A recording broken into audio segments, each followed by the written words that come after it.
She's from Corpus Christi, Texas. Delighted to welcome to the dating game, Farrah Fawcett. She was the pinup guys wanted to know. We have a nice backhand, then we have nice forehand like that. With the hair countless women copied. It made her the biggest thing in America. She was a phenomenon. Once upon a time, there were 3 little girls. Farrah Fawcett, a trailblazer for Jiggle TV. I can't tell you how many hours I've spent lying in bed. They thought it was sexist. They even dubbed it a softcore porn. Love and romance with some of the biggest hunks in Hollywood. They had a really volatile relationship. I have some regrets about that. Okay, I have to go. But what she really wanted was to be taken seriously. I have more to offer than just a face and a body. But how did she pull it off? What price did she pay? She was not doing drugs and she was not drinking. Her life was falling apart. That's bullshit. How did one of the most desired women in the world become part of the story of alleged domestic abuse? In this hour, the many faces, the amazing life of a 20th century legend, an original Charlie's Angel, Farrah Fawcett.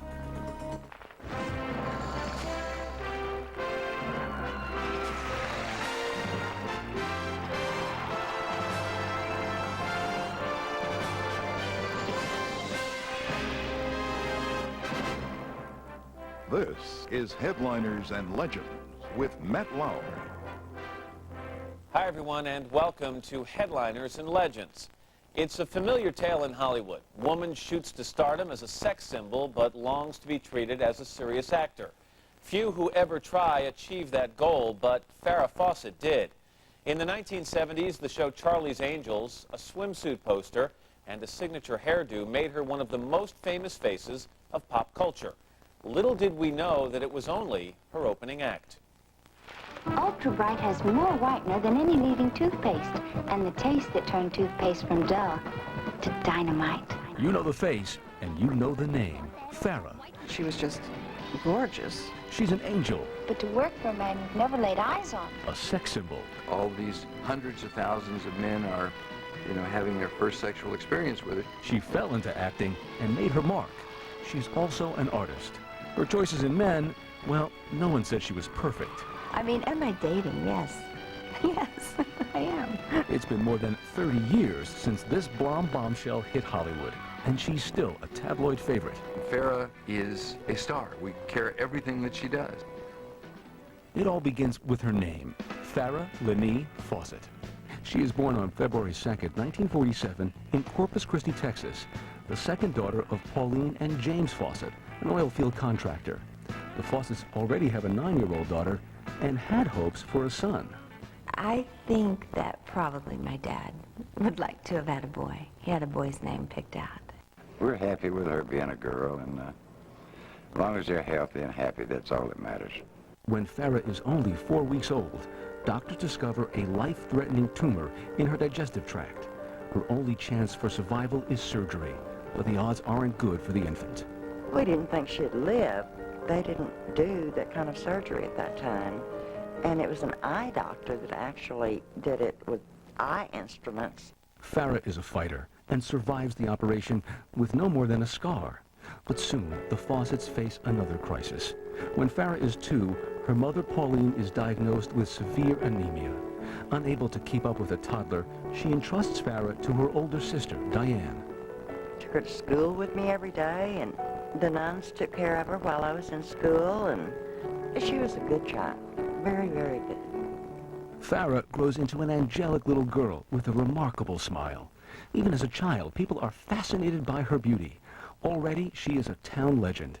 Complete strangers stop by the house just to get a look at her. They'd come and sneak a peek under the fence, and they couldn't see anything, but they were trying. Sometimes, the attention gets out of hand. When she is 7 years old, she attends a Catholic school not far from her house. While walking home alone one day, an older neighborhood boy confronts Farrah and attacks her.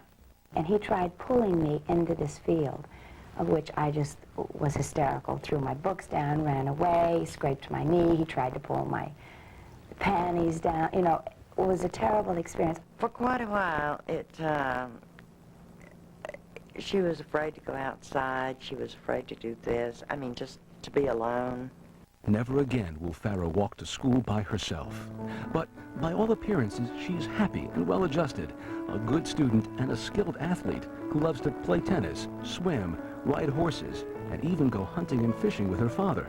She wasn't like a wallflower or a young woman who sat on the side.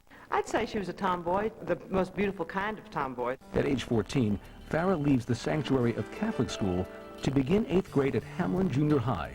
She just kind of fit right in. She was comfortable to be around, and of course all the boys flipped. You know, they all wanted to go out with her, and the girls liked her too. They even have a nickname for the golden girl named Fawcett. Drippy. We used to call her Drippy. Drippy is no awkward teen. At W.B. Ray High School, she has a steady boyfriend and is voted most beautiful girl every year she is there. Though some girls might be jealous, Farrah takes it all in stride. It was not that big a thing to her. She never solicited it. She just happened to be the most beautiful. In 1965, Farrah heads off to the University of Texas at Austin. Although Farrah dabbles with the idea of studying microbiology, she decides to major in art. She pledges Delta Delta Delta sorority. The fraternity brothers pick up where the high school boys leave off. All these boys were lining up all over in front of the Tridelt house just trying to get 15 minutes with her, and you're like, well, what's this all about? She really took the University of Texas by storm. She was treated as though she were a movie star already. As a freshman, Farrah dates the school's star quarterback. She is also voted one of the 10 most beautiful women on a campus of 40,000. One of the judges is Hollywood publicity agent David Mirisch, who handles such big stars as Raquel Welch and Barbara Eden. They sent me all kinds of pictures of all the contestants, and I spread them out on the floor, and I started looking at them all. And when I was all finished, Farrah's picture was the one that stood out. Mirisch loses no time getting in touch with Farrah, but Hollywood will have to wait. I very much wanted to finish college. I was doing my art, had a boyfriend, and I was very happy. I liked school. And I said, well, okay, stay in touch with me if you'd be interested in pursuing this a little. And months would go by, and I would keep placing phone calls. And for the first year, I didn't pay any attention to it. Oh, that'd be nice, thank you. And, you know, but he was persistent. He kept calling and calling. By the end of her junior year, Farrah is ready for a change, and she decides it's time to see what Hollywood has to offer.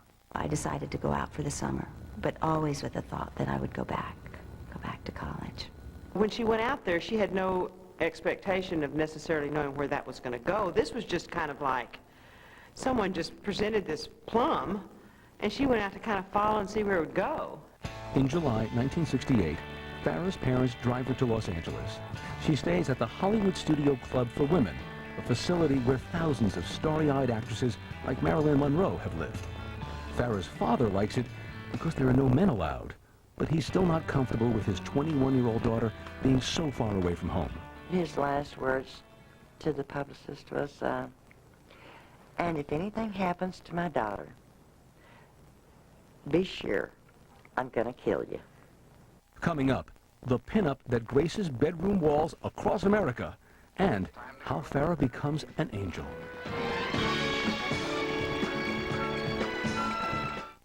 Introducing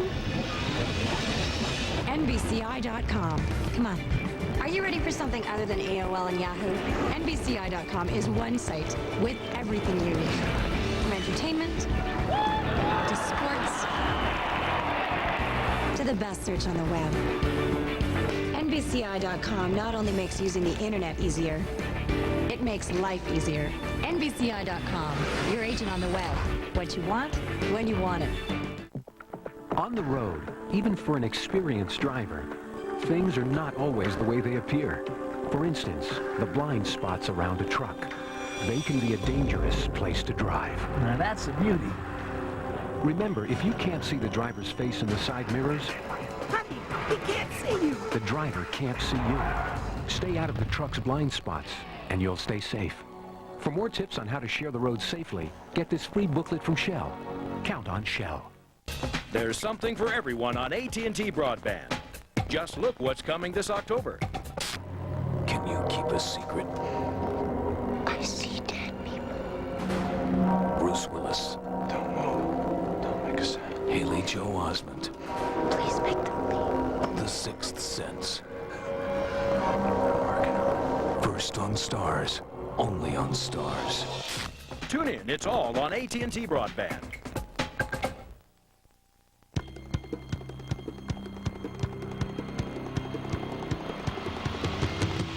There have been many changes over the generations. One common thread we all share is sports. That's why we've created a store for you, Sports Fantastic. Recapture the memories you had with autographed memorabilia or collect your favorite official team merchandise. We also carry a full line of accessories to display your collection. Sports Fantastic in the River Square Plaza across from Barnes & Noble, downtown Naperville. Her affair was headline news. Her story was sensational. I was sent there to shoot her. And a national obsession. Amy Fisher is a liar. But a surprising savior gave her a second chance. The personal side of Amy Fisher and what she plans to do next. Headliners and Legends, tomorrow at 10, only on MSNBC. In July 1968, 21-year-old Texas beauty Farrah Fawcett arrives in Hollywood. In the midst of Tinseltown's hard-driving glamour, Farrah brings her own brand of allure. Here comes this little breath of fresh air floating in there. I swear she was all American. Things happen quickly for Farrah. In just 2 weeks, she finds an agent and gets a $350 a week deal to model and do commercials. That big smile pays off. Told me about Ultra Bright. She'd flash that smile and that hair, and you just go, woo. Know what I think? You think you look adorable.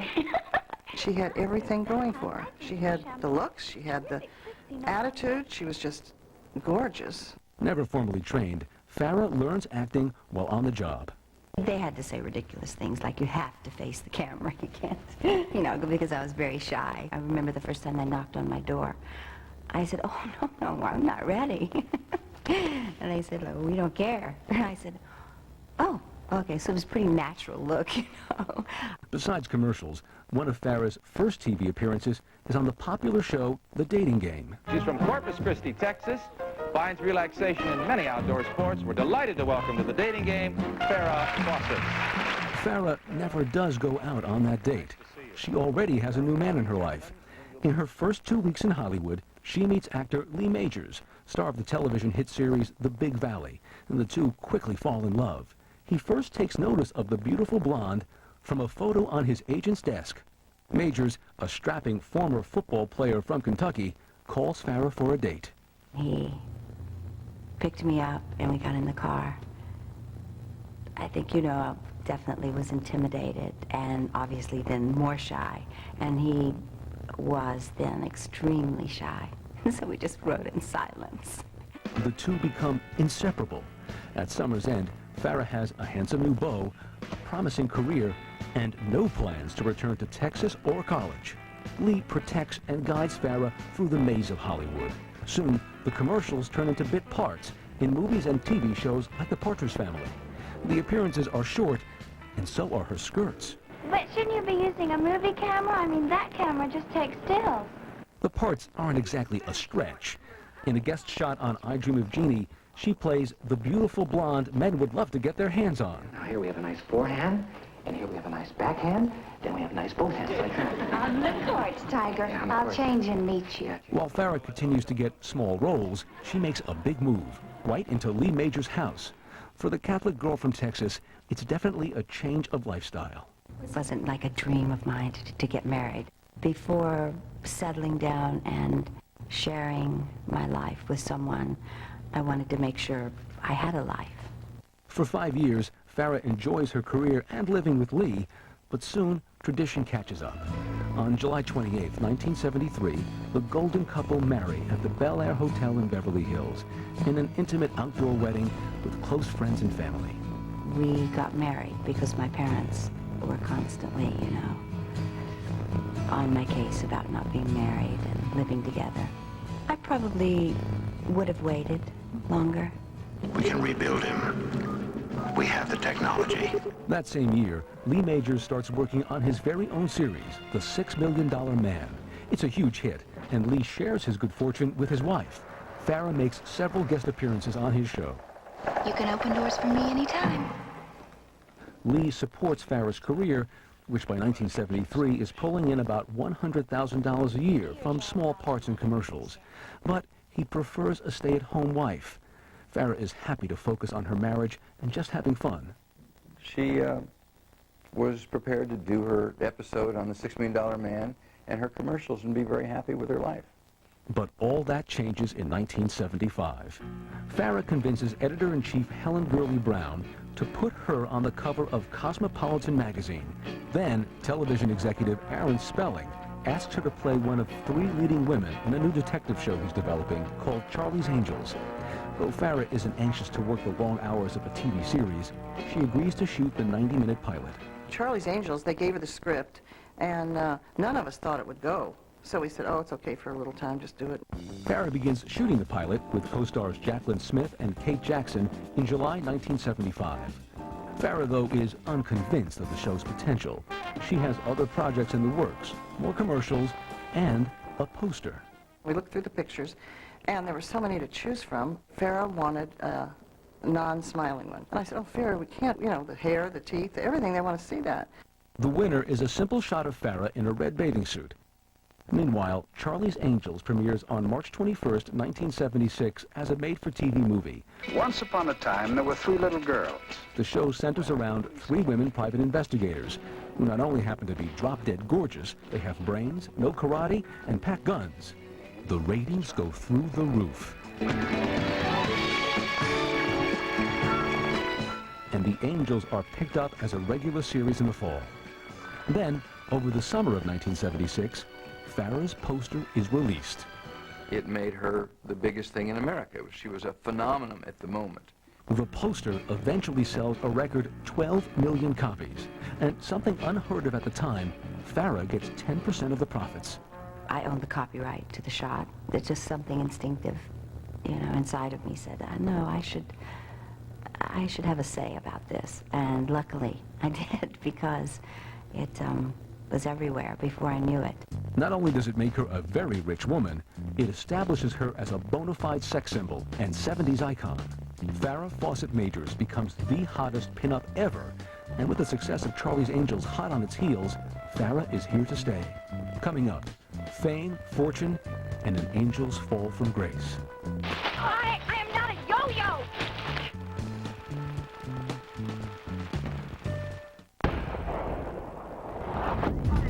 There are some things you can't invent, some things Hollywood can't script. Arrest and Trial. From the creator of Law & Order comes a new kind of crime drama, hosted by Brian Dennehy. Gripping real-life stories told by the people who were there. Ice wouldn't melt in her mouth. That's how cold she was. Arrest and Trial. We're not making this up. Don't miss the premiere October 2nd. Check your local listings for time and channel. I know what he's thinking. How long is this gonna take? There he goes. Mini pizza? Well, as long as I'm here. Smoked sausage? Just a taste. Salsa? Fiesta time. Because life's full of surprises, some pleasant, some not so pleasant, there's Pepsid AC. And unlike Tums, Pepsid AC works on heartburn anytime, before, during, or even after the start of heartburn. Many pizzas. Alpha. Today should be heartburn-free with Pepsid AC. Are you sick of all that clutter? Is that mess making you shudder? Then you need Snap Hook, the revolutionary new self-installing hook that's so strong it can organize any space in a snap. Simply snap it on any smooth surface, and presto! No slipping, no sliding, guaranteed. The secret is its powerful vacuum locking system. Watch, Snap Hook is so strong it can hold a 16-pound bowling ball with ease. Organize the bathroom. Finally, children's rooms can be neat and organized. Transform cluttered closets and more. Snap Hook makes decorating a breeze. Hang plants, wreaths, and holiday decorations with ease. Beware of adhesive hooks that can ruin the wall and cheap imitations that slide. Snap Hook won't slip or slide ever. And now on this exclusive TV offer, you get 4 large hooks and 4 small hooks for keys, glasses, and more. That's 8 Snap Hooks for only $19.95. But wait, call within the next 10 minutes and you'll get a second set, a $20 value, free. That's all 16 hooks for only $19.95. Order Snap Hook today. Is your internet slowing you down? Get Velocity, high-velocity internet, and push the play button on life. Ain't seen nothing yet. It's something that you're never gonna forget. This is Telocity, high-velocity DSL internet service. Experience the net like never before. Sign up now and get free activation with no annual contract at Telocity.com. You ain't seen nothing yet. In 1976, Charlie's Angels becomes an instant top 10 hit and a pop culture phenomenon. Kate Jackson is originally slated to be the show's star, but it is blonde bombshell Farrah Fawcett Majors who becomes the main attraction. It was Kate's show. Kate made double the salary of Farrah, double the salary of Jacqueline Smith. Now, because of Farrah's popularity, they had to make everything equal. Farrah's popularity on the show is perpetuated by her image plastered on bedroom walls and in boys' school lockers across America. I had that as a poster, I had it as a notebook, as a t-shirt, as a pillow, as a beanbag chair, as a mug, as a rug. Men want to look at her, and women want to look like her. They especially want her hairstyle. Despite all the attention, Farrah keeps it in perspective. There was never, ever any sense that she was trying to upstage anybody else, because everything felt normal in the way it ought to be. Though tabloids and gossip mongers tell tales of battling egos among the three angels, they claim to be good friends both on and off the set. They did have stories then, and I remember we would all just laugh and think, oh, what are they talking about? It was exactly the opposite of all the hairbrush throwing and the reports that were coming out. That whole experience was so profoundly bonding. Charlie's Angels creates a new television genre called Jiggle TV. Something for the Lord. And what denomination are you, little lady? 35, 24, 35, brother. Viewers love to see the revealing outfits that they wear, but the TV critics are less enamored. People were laughing at it, like, oh yeah, when do they fit in their manicure appointments between crimes? When Charlie's Angels first debuted in 1976, Time magazine featured all three actresses on the cover. But they also blasted the show. They thought it was sexist. They even dubbed it as softcore porn. Despite the criticism, the Angels become role models for many young women. You could be a professional and you could be empowered and strong and get a paycheck and still have great hair. The show's popularity makes Farrah Fawcett Majors a household name, but the long hours of shooting a TV series begin to put a strain on her. I don't think I was quite prepared for the demands that it took day after day after day. I think that I became just overwhelmed by that. Husband Lee Majors wants Farrah to be home more and urges her to quit the show. When I wake up in the morning, she's gone already. When I come home at night, dead tired, she's not here yet. He says, this isn't going to go on. The tabloids report that Majors is jealous of his wife's superstardom, but Farrah sets the record straight. He's very special and has always been so supportive of everything I've done. I mean, contrary to what's written, and people would love to believe that he sits at home and is very upset and very jealous. I mean, he's my strongest supporter. He was supportive, but he is an old-fashioned guy who felt that his career should be first, hers could be important, but second, and that he wanted the marriage more than anything else. In addition to marital pressures, Farrah grows tired of playing a one-dimensional character. In 1977, after just one season, she decides to hang up her halo and leave the hottest show on television. The studio is in an uproar. Executive producer Aaron Spelling sues Farrah for $7 million for breach of contract. But there's a funny thing about that contract. She didn't break her contract. She had never signed her contract because she had never agreed to all the points in the contract. And a great deal of that hung on merchandising. Farrah proves she is no dumb blonde. She is a formidable force in business matters. If there's anything that I should have the copyright to, it's moi. It's me. It's my face. It's my image. Aaron Spelling plays tough and threatens legal action against any studios thinking about offering Farrah Fawcett Majors any work. She's essentially blackballed in Hollywood. But her foremost concern is not her career. She said, can they take my home? And Silverberg, well, no, they can't. They won't take your house. But she said, well, that's all I need to know. Look, Jay will handle the rest of this with you. I have an appointment and I have to go. And she was off again. If somebody had said to me, these are the steps that are going to happen, you'll be sued, you'll be this, you can't work, would it have changed anything? Probably not. Spelling drops the lawsuit when Farrah agrees to make several guest appearances on upcoming Charlie's Angels episodes for a staggering $150,000 a show. That's far more than she would have received had she stayed for a whole season. God, I wish there was something we could do. Another blonde is brought in to replace Farrah on the show. Cheryl Ladd plays Jill Monroe's little sister, Chris. The show goes on, but Farrah's departure saddens co-star Kate Jackson. I thought the show would survive, but I was disappointed. The original wasn't there anymore. I hope, too, that she wasn't making a mistake in her career. In 1978, Farrah agrees to pose for Playboy, with one catch: no nudity, this time. Playboy settles for a clothed Farrah, and it is still their top-selling issue of the decade. But now, Farrah wants to be more than just a sex symbol. A lot of security that I have comes from Lee, but also now I have to realize that I'm just beginning to realize that I have more to offer than just, you know, a face and a body. Farrah wants to be taken seriously as an actress. She has to fight her own image, and she is in for the struggle of her life. I've always been under that pressure because of my poster, which set a record, and then with being on the most magazine covers, and then having a hit series, and then deciding to make the break, and constantly hearing every day, well, she was the #1 in television. Will she make the change to films? Can she? Coming up, Farrah breaks out of the mold and out of her marriage. Introducing NBCI.com. Come on. Are you ready for something other than AOL and Yahoo? NBCI.com is one site with everything you need. From entertainment to sports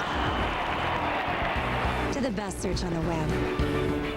NBCI.com not only makes using the internet easier, it makes life easier. NBCI.com, your agent on the web. What you want, when you want it.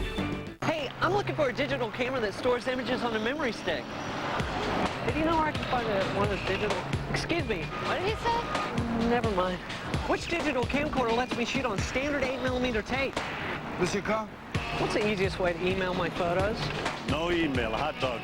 No, digital camera. What do I look like, a camera salesman? Got questions about digital imaging? Ask somebody who knows. Sony. Call and get your free Sony digital imaging guide. It'll tell you all you need to know about digital imaging. You'll even get a personalized recommendation on which products are best for you. Which digital camcorder shoots at night? Find out how Sony's digital cameras and camcorders let you capture, edit, and share your life like never before. Megapixels. Yeah, megapixels. So call now for your customized guide and get a password to Sony's members-only website. Thought I told you to move along. Call 1-877-714-SONY for your free guide. Look, here comes a good tip. Hi, I'm Phil Mickelson. Everybody can use a good tip. Thanks, Phil. And I give my best tips only in Golf Digest. Every month, the best teachers and players in the game give you personalized tips on instruction, equipment. I have a tip.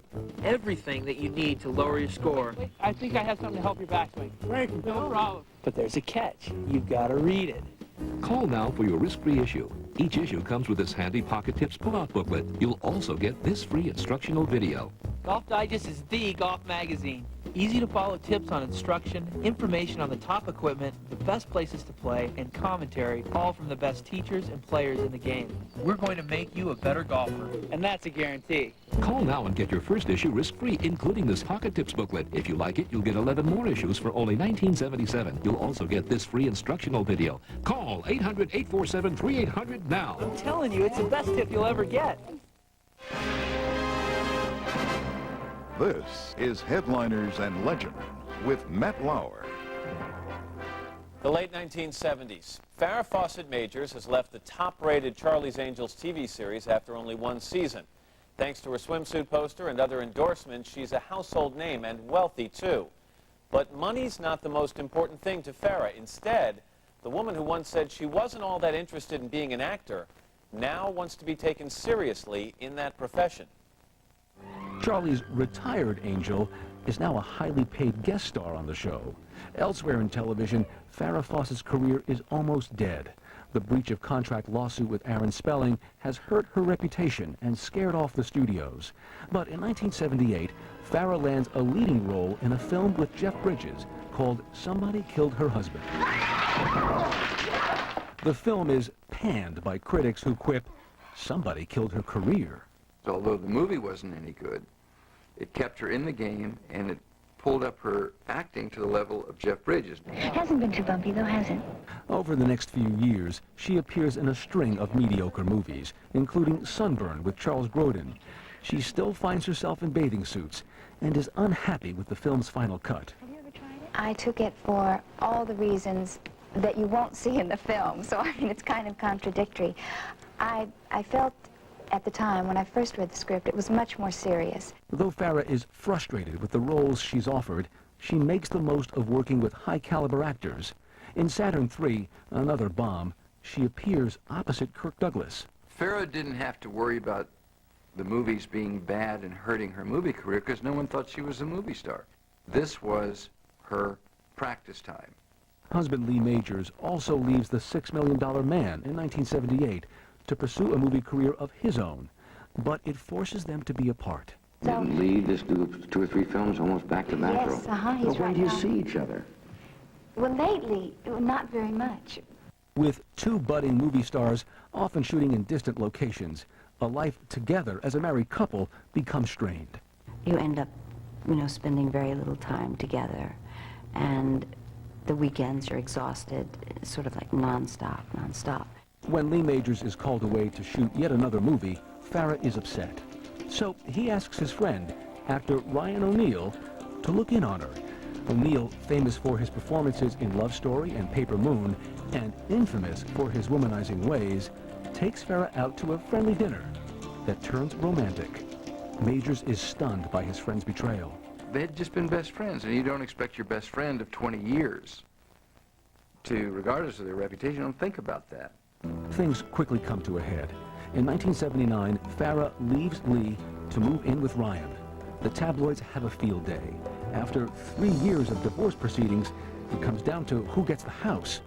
At the end, there's no escaping the cameras. Okay, I have to go. Maybe I took some pressure off the judge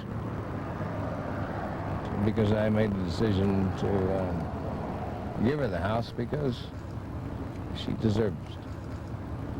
She deserves it. She's a nice lady, and I still love her very much. Farrah is single again and living with Ryan O'Neal. It's a passionate and often stormy relationship. Though Ryan asks her to marry him many times, Farrah wants her independence. She decides to take more control over her life and career. She becomes more discriminating about the roles she accepts. When I started turning down scripts, I think then is when you really have a say in the direction your career goes in. Not that you can in any way control it. Notice I didn't say control because this business it's so out of one's control, you can't believe it. Farrah decides to try theater. In New York, she sees a gritty off-Broadway play called Extremities about a woman who fights back against her would-be rapist. When Farrah hears the star of the play, Susan Sarandon, is leaving, she moves quickly. And she said, what do you think? And I said, well, you've got to do it because it's going to show what you can do. We knew, without any question, that had to be done. That had to be the next step in her career. Farrah auditions for the part and shows a dramatic intensity no one expects. What was really impressive was how eager she was. She was so willing and so anxious to do it and so ripe to do something important. On May 24th, 1983, after only 2 weeks of rehearsals, Farrah hits the New York stage in front of a full house. You can get the check for that. Why don't you just call the cops? Why should I? People went nuts. Her opening night, they just couldn't believe it. It blew me away. It was scary to be in the audience. It was brutal, and boy, she wasn't holding back a thing. The demanding role is a big departure from Charlie's Angels. Farrah Fawcett, the actress, is getting respect in the toughest of all theater towns. I remember hearing people say, I would never have dreamed that's Farrah Fawcett. And I really didn't either. It's as if nobody had ever asked her to act. And I don't think she knew that she could act. I think she had an instinct that she could, and she had the courage to think that she could pull this off. But I don't think she really understood the whole process until we started to do that play. After 4 months, the physical role gets too physical. Farrah breaks her wrist during a performance, forcing her to call it quits. But Farrah heads back to Hollywood with the confidence and respect she has been longing for. Coming up, Farrah, the serious actress, and life with Ryan O'Neal. And they had a very tumultuous relationship where it went up and down. There were fights. All kinds of bizarre things happened there. For some, a desperate choice. For others, a lucrative career. MSNBC investigates Red Light Survivors, tomorrow at 8 on MSNBC. Her affair was headline news. Joey and I are the only people that actually know the real story. Her story was sensational. I was sent there to shoot him. And a national obsession. Amy Fisher is a liar. Your Honor, the truth is, I did something so awful. But a surprising savior gave her a second chance. I don't know how many people in that position could do what she did. The personal side of Amy Fisher and what she plans to do next. Headliners and Legends, tomorrow at 10, only on MSNBC. Every day, every week, thousands each year.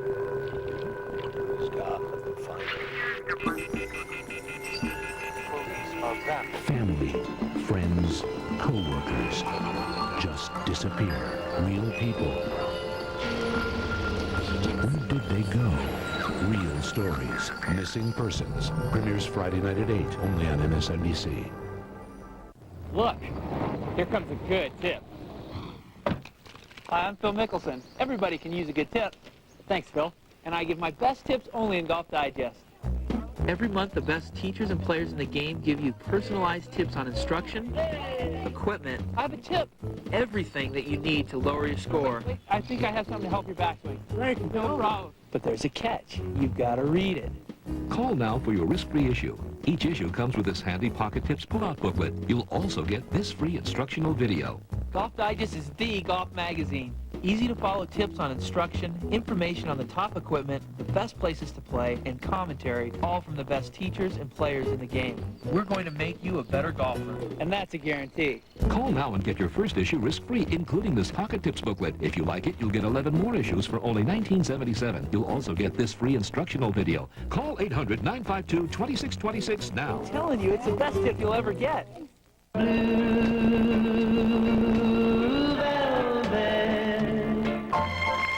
There are some times in your life that are unforgettable.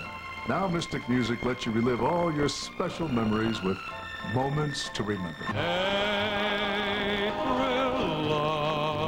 Can't get used to losing you. When I fall in love, rambling roads,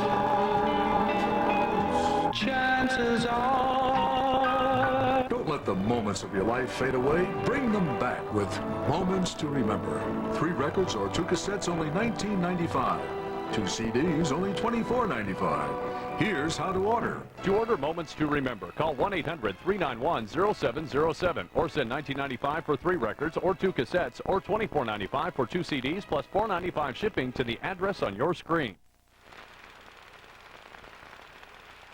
With Farrah's off-Broadway success in Extremities, words like gritty and complex are now used to describe the sex symbol. Farrah vigorously pursues the lead role in a made-for-TV movie called The Burning Bed, based on the true-life story of a woman who is so brutally beaten by her husband that she is driven to kill him. But it's a tough sell. None of the networks, nobody was interested. Nobody wanted to take the chance of doing something like that with her. It was hard changing my image, but it was up to me. Despite the doubts of network executives and producers, Farrah knows this is the part she's been looking for and convinces them that she has what it takes. It was really during the rewriting and in the rehearsal process that I thought, she's got something. Farrah devotes herself to preparing for the role of Francine Hughes by meeting with abused women. when I started doing research on the burning bed and going and talking to women at shelters, I mean, I was shocked. And so hopefully that's what the burning bed will do. It will shock, it will educate people. Also to prepare, Farrah rehearses at home with her live-in companion, Ryan O'Neal. Ryan was very supportive and very helpful. Even though he wasn't working so much then, he was still very helpful. He's very talented, and he helped her to understand not just the dialogue, but what was behind the dialogue. I mean, he pushed me a lot that way because I'm very shy, so I wouldn't want to do the lines in front of him. But he did push me that way. The role is an emotional and physical performance. Farrah's wrist is still vulnerable after breaking it during extremities, but she wants the violent scenes to be realistic. So she did quite a few of the stunts, and she took quite a bit of abuse. As a matter of fact, there were many times when I thought, this is not a good idea. As in Extremities, Farrah relishes the chance to break out of the sexy, big hair, big teeth image that has often typecast her. This would be a radical change. I mean, I'm used to myself that way. I mean, I'm not talking about the bruises and the makeup we did, but it was actually a relief. It was easier to film. I mean, there was more truth there, more reality in front of the camera. I mean, you could deal from an emotional level instead of with somebody coming in saying, oh, let's touch up under the eyes or comb the hair. In fact, when she did Burning Bed, we had to put mashed potatoes in her hair and stuff to make her look bad. You couldn't make it look bad. The makeup guy said, it's like putting your foot through a Rembrandt. During the movie's production, 37-year-old Farrah gets some good news. She and Ryan are expecting a baby. They've been together for 5 years, but Farrah is still reluctant to relinquish her independence. It's not that I don't want to get married. Speak into this. Well, we will, you know, when the time is right. We will. Maybe she doesn't have enough faith in me. I don't know. Maybe that's it. Could be he has to change his ways. Oh, I've changed so much already. The Burning Bed airs on October 8th, 1984, and is the year's highest-rated television movie. Farrah is nominated for her first Emmy for Outstanding Lead Actress in a TV Special. She is also nominated for a Golden Globe. With this, Farrah sheds her sexy image and establishes herself as a serious actress once and for all. I was thrilled. I remember thinking, I'll never do anything this powerful again. But in January 1985, she takes on another important role, becoming a mother. With Ryan by her side, Farrah gives birth to a son, Redmond James Fawcett O'Neal. I remember it when he was 6 weeks old. Just when one thing worked, it didn't work anymore, and then something else worked. So you sort of have to, I think, grow with your child. I enjoy it. It's a challenge. But motherhood doesn't slow Farrah down. In 1986, she returns to the big screen in the film version of the play Extremities. It is another critical success. Farrah proves her versatility as an actress with a number of acclaimed performances in television movies. Now, kiss me. In 1989, Farrah and Ryan O'Neal decide to work on a TV movie together called Small Sacrifices. She plays Diane Downs, a woman who kills her own children for her lover, played by O'Neal. My kids are over at the neighbors watching TV. You don't have to worry. It became mesmerizing. The places that she took that character were unbelievable. Everybody thinks Burning Bed and all that was her best. I still think the best acting thing she did was Small Sacrifices. She was really put herself into it where you saw this Diane Downs, not Farrah. For her portrayal, Farrah receives her second Emmy nomination for Best Actress in a TV Movie. While Farrah is at the top of her game, Ryan O'Neal is struggling for a comeback. He asks her to co-star with him in a TV sitcom series called Good Sports. Farrah is loath to work on another series, which would require long hours, but she agrees to do it for him. Look, I really need this job. When Good Sports premieres in January 1991, critics panned the show and criticized Farrah and Ryan for having no chemistry on screen.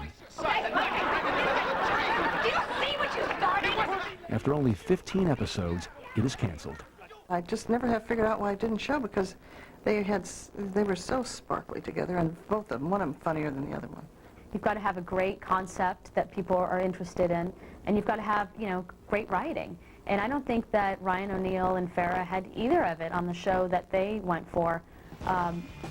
It was a really bad choice. What is supposed to be a resurrection of O'Neill's career turns out to be a disaster, and he finds himself out of work. Farrah survives the setback and goes on to other projects like Man of the House, where she gets to know director James Orr. In 1995, she is honored with a star on the Hollywood Walk of Fame. She is also immortalized in the Christmas 1995 issue of Playboy magazine, featuring Farrah at 47, this time topless. But things on the home front are not going smoothly. Farrah and Ryan are known to have a turbulent relationship, and his recent failure is magnified by her success. I think Ryan was very jealous, but that's understandable. I don't think very many in Hollywood, especially actors, could have sustained a relationship that long with a big star like Farrah Fawcett. O'Neill is famous for his quick temper and jealous nature. Once Ryan wanted to have a fist fight with me, Ryan at that time thought that I had slept with one of his ex-wives, and then as time went on, I think he thought I slept with Farrah. In fact, he asked me once if I'd had sex with her. No, he asked me 3 times if I'd had sex with her. He didn't believe me the first time when I denied it. In March 1997, Farrah's relationship with Ryan finally reaches its breaking point. They announced their separation after 17 years together. Later, O'Neill's actress daughter, Tatum O'Neill, would claim that he physically abused Farrah. That's what Tatum said. Ryan didn't exactly deny it. Farrah didn't exactly deny it. What seemed to be true is that they had a really, really, really volatile relationship. Amazingly, they stayed together for 17 years. That's like 1 billion years in Hollywood time.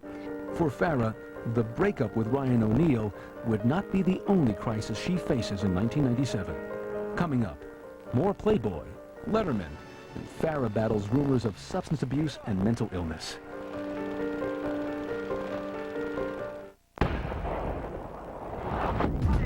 There are some things you can't invent. Some things Hollywood can't script. Arrest and Trial. From the creator of Law & Order comes a new kind of crime drama, hosted by Brian Dennehy. Gripping real-life stories told by the people who were there. Ice wouldn't melt in her mouth. That's how cold she was. Arrest and Trial. We're not making this up. Don't miss the premiere October 2nd. Check your local listings for time and channel. What would you cut? The trauma unit that saved a father's life? Or children's rehab that helps Molly walk? Poison control. Or poison control that's always there? She's only 2. Today, many hospitals are eliminating critical services because Congress and the White House cut funding to hospitals to help balance the federal budget. But now we have a record budget surplus. What should I tell my patients when the care they need just isn't there? Tell Washington to restore funding to our hospitals. I'm all about football. I mean, that's what I love about pay-per-view on AT&T digital cable. More football than ever before. He's looking, he goes, check it out! That's a spiral, it's a touchdown! He can throw, he's, ow, okay. Starting October 7th, experience the fast-paced action of college football on ESPN Game Plan. Order the game every Saturday in October for just $11.95 each. Upgrade to in-demand pay-per-view. Upgrade to AT&T digital cable.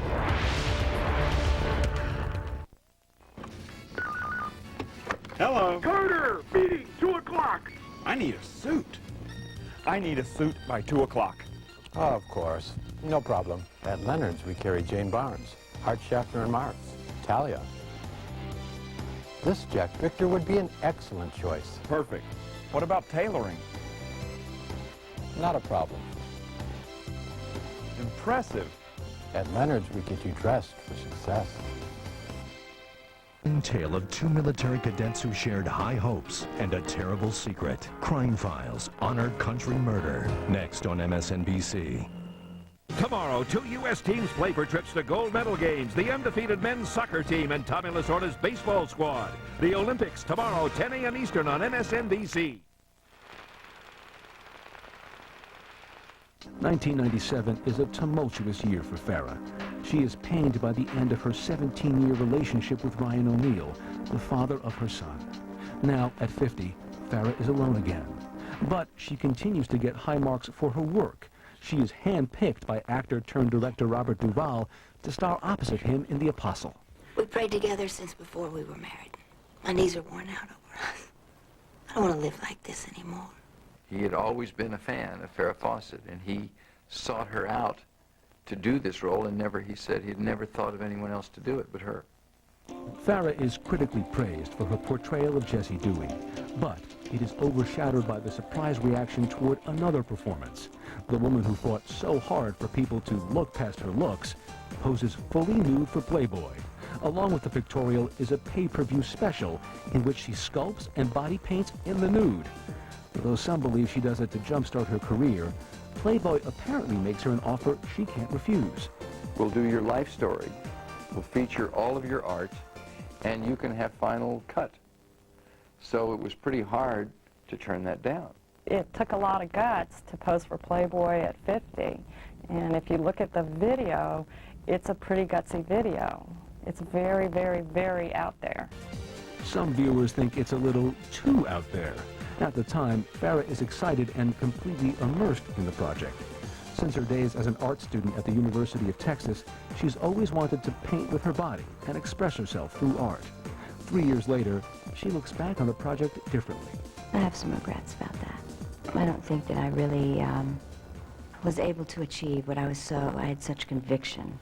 I have regrets about, a lot of different things. So I don't think it's really good to dwell on it. I mean, it's gone, it's past, It is what it is. It didn't turn out to be exactly what I wanted it to be.